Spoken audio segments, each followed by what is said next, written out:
Jeff, the host of the Gridiron.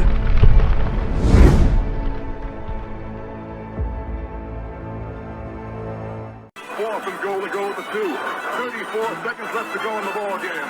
This is the play right now. Takes the snap. Targeted goes in. Targeted all alone. And the quarterback keeps. Wow, what a call. Nobody touched him. All right, and finally, the Giants, they're known to be very tough on quarterbacks. Now, it's not so much per se the Giants were going back to 1925 when Dutch Hendrian was the quarterback, although he's not the one who threw most of the passes. Their fullback, Jack McBride, is the one who threw most of the passes in 1925. But, so we're not going necessarily, we're not going back to the Giants. The Giants are known going back 100 years to be, no. What we're talking about here is the bald-headed dude right there in the thumbnail, okay, is Mr. Dayball, okay? It's a very tough, it's not easy, right, to pick up his offense. But the one thing is it's supposed to be, if run correctly, right, the run the way it's supposed to be, blah, blah, blah, blah, blah, it's supposed to, It's supposed to have a lot of benefits, though, right? Like on any given play, right? It's like, you come to the line of scrimmage, what's the defense doing? Or what do you think the defense is doing, right? Well, if the defense is doing this, these guys can run these, It's not, all right, guys, we're not drawing, play in the sand. All right, Wandale, you go 5 and you come across, right? Malik, you just run a go, and Darius, you run a fly pattern. All right, on 2, break. That's guys go to the line of scrimmage. They have multiple routes that they can run. So it's not easy. Obviously not easy at all. And when Dable says, with Dart, they got a lot of work to do. That was the one thing that you always respected with Danny Dimes, right? He put in the time, he put in the work, okay? But once again, it's not easy, right? If you can pick it up, right, it's very, very, very beneficial. But it's not for everybody, right? But the Giants have been known to be extremely hard on quarterbacks in private sessions. For months leading up to the 2025 NFL Draft, experts, analysts, and oddsmakers believed that the Giants would select Colorado quarterback Shedeur Sanders at number 3 overall. Then suddenly, everything changed. In the late stages of the pre-draft process, it became clear that the Giants would not target Sanders in the first round and potentially not at all. True to those expectations, the Giants selected Penn State edge rusher Abdul Carter at number 3 overall before trading back into the first round to take Ole Miss quarterback Jaxson Dart. Sanders, once projected to be a top 3 pick, fell to the Browns at round 5 at pick 144 overall. Following the unprecedented slide, NFL insider Todd McShay reported that the Giants head coach Brian Daboll had a negative experience with Sanders during one of their private pre-draft meetings. Shedeur didn't have a great interview with Brian Daboll in a private visit, McShay said. An install package came in. Preparation wasn't there for it. He got called out on it, and he didn't like that, getting called out on it. Brian Daboll didn't appreciate him not liking it. I mean, that sounds a lot like, I don't know.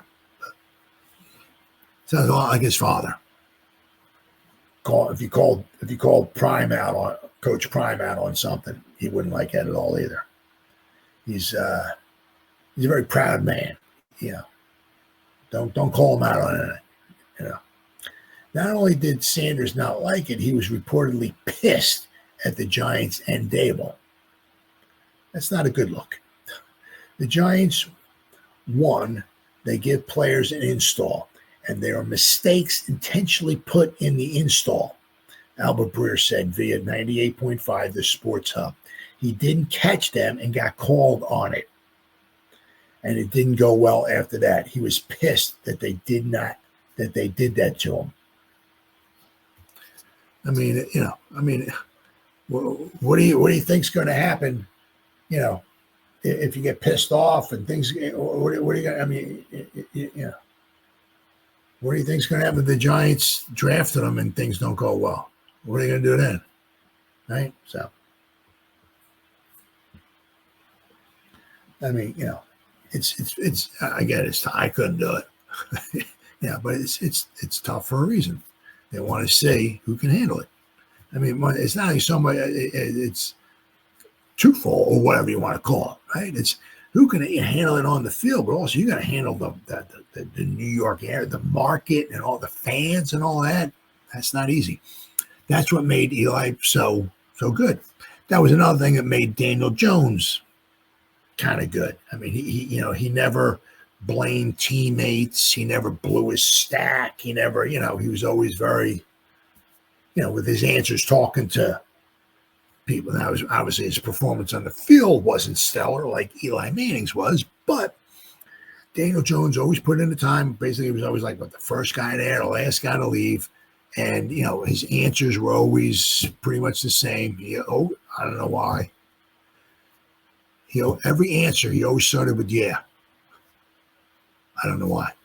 Yeah, so Daniel, looked like on that third down pass in the third quarter there, 3rd and 8, you were trying to hit Slayton down by the flag. I mean, you overthrew him there? Was that on purpose, or what was kind of going on? Daniel would go, yeah.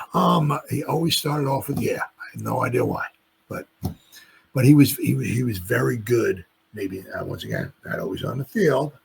That's one of the reasons why he's not on the team anymore. But he was very good at handling the New York market, the press, and all that. Same thing with Eli. Right? Very, very good. It's not easy. Everybody can do it. Right? And if you can't handle an install package, holy cow, how are you going to start handling it when things start going bad? Right? And, usually, once again, if you can't handle an install package, right, or can't handle getting called out on it or something like that, I mean, usually these teams that draft quarterbacks, especially high, don't have a quarterback, right? A lot of times, not all, but a lot of times the teams, maybe so much, not maybe like the Steelers, but a lot of teams that draft quarterbacks high, whatever, suck. Hey.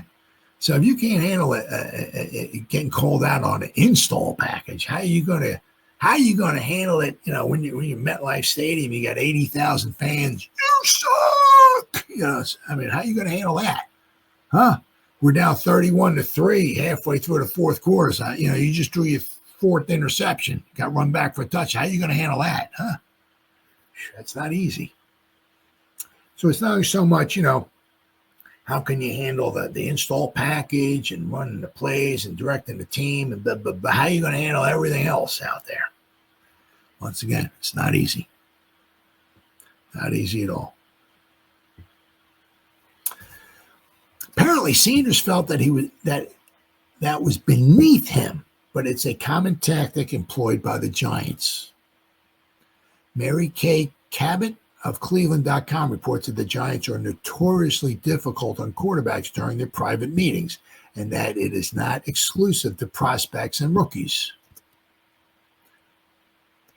But quarterbacks disliking their private visits to the Giants isn't uncommon. I don't blame them either. Don't blame him at all.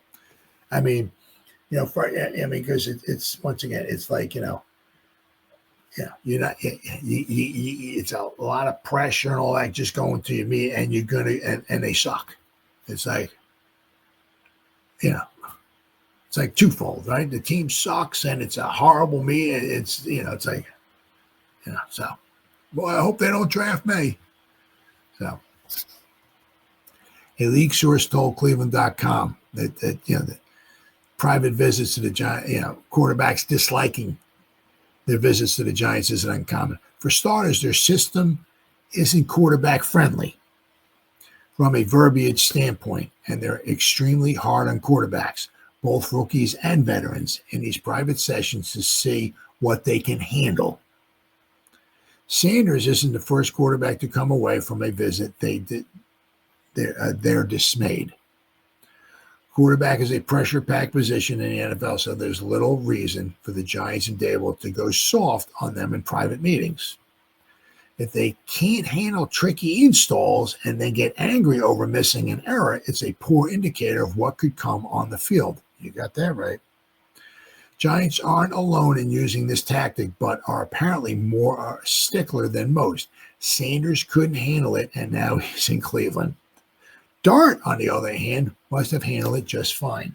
So you don't know, right? It's just kind of, I mean,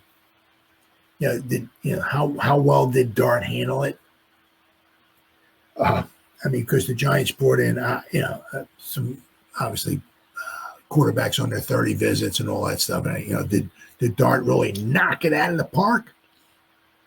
Or was Dart just the best one out of the guys that showed up?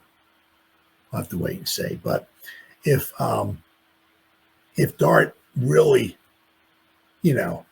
knocked that out of the park, well, that's saying something. I say, because it's just not easy, right? I said, if you can get everything down, right? If you got the quarterback and the receivers, and if you can get the protection, the offense is supposed to be pretty good, but once again, it's not easy.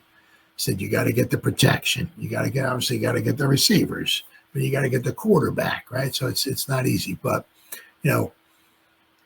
if the quarterback makes it out of their private session, all of that, and with the install back, if Dable and Shane think, so maybe they're on to something. I mean, because let's not forget, when they came here, Daniel Jones was here. They didn't draft him, right? So we'll have to wait and see.